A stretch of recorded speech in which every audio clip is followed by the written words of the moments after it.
पहली सुर्खी दिल्ली हाईकोर्ट से। हाईकोर्ट के जस्टिस सुधीर कुमार जैन की बेंच ने अरविंद केजरीवाल को राउज एवेन्यू कोर्ट से मिली जमानत पर स्टे लगा दिया है।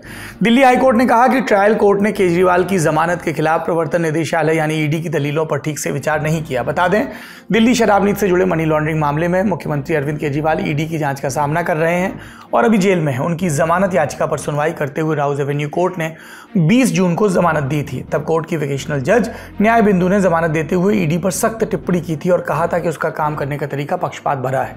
ईडी ने 21 जून को दिल्ली हाईकोर्ट में से चुनौती दी और शिकायत की कि जज न्याय बिंदु ने ईडी की दलीलें नहीं सुनी और अपनी बात जल्द खत्म करने के लिए कहा। 21 जून को हाईकोर्ट ने निचली अदालत के फैसले पर टेम्परेरी स्टे लगाया और सुनवाई के बाद आदेश सुरक्षित कर लिया। वही आदेश कोर्ट ने आज डिलीवर किया।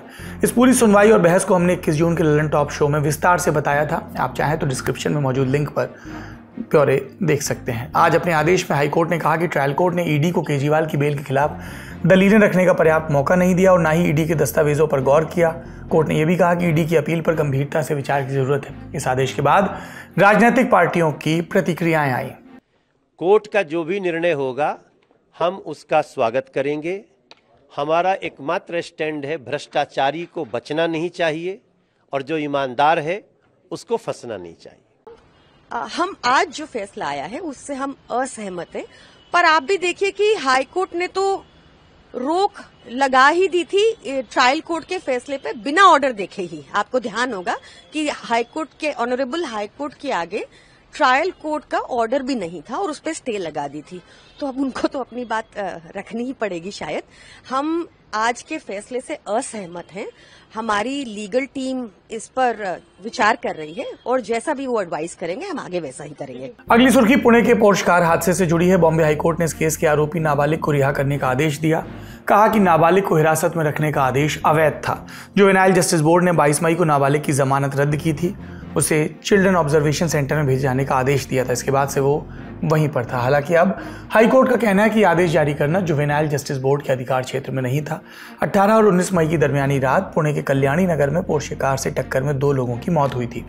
कार 17 साल का नाबालिग चला रहा था। उस पर आरोप लगा कि उसने एक्सीडेंट से पहले पब में बैठकर शराब पी।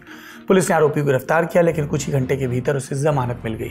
इस फैसले का काफ़ी विरोध हुआ। इंडिया टुडे की रिपोर्ट के मुताबिक जस्टिस भारती डांगरे और जस्टिस मंजूषा देशपांडे की बेंच ने फिर ये फैसला सुनाया नाबालिग की चाची की याचिका पर।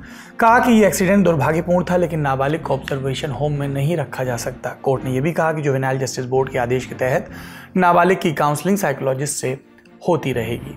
न्याय महोदय से तो यही रिक्वेस्ट कर रही हूँ कि मेरा दर्द समझे। मैंने अपनी बेटी को खोया है। मेरे जैसी हजारों लड़कियां वहां पे पढ़ रही है, जॉब कर रही है। तो ये हादसा बार बार ना होए और जो ऐसी सिचुएशन पैदा करता है, जो ऐसी क्राइम करता है, उसको भी सबक मिले। बस यही मेरा एक रिक्वेस्ट है न्याय महोदय से कि सही फैसला करें।